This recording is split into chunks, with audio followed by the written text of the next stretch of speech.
বাবা ছেলের চেয়ে 20 বছরের বড়।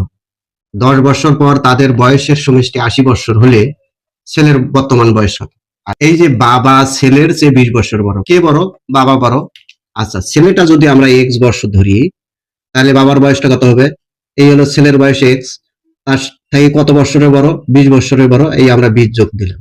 এখন এখানে বলছে কি 10 বছর পর ছেলের বয়স আছে কত? এক্স। 10 বছর পর কত হবে? তাহলে হলো এক্স যোগ হলো 10, আর বাবার বয়স তখন কত হবে? এখানে আছে কত? এই হলো এক্স যোগ হলো 20, এটা হলো বাবার বয়স। তার 10 বছর পর মানে হলো 10 যোগ, এই সমষ্টি হলো 80 বছর।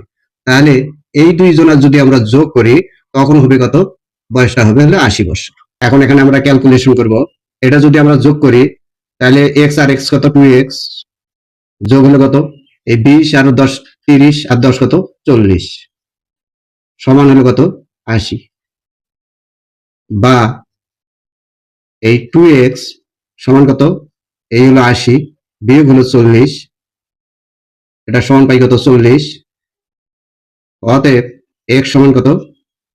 এই হলো 40 ভাগ হলো কত? 2, 20 দুগুণ হলো 40। তার মানে x এর মান কত পেলাম আমরা? 10। এখানে বলছে কি ছেলের বর্তমান বয়স কত? তাহলে ছেলের বর্তমান বয়স কত? x, আর x এর মান কত পেলাম আমরা? 20।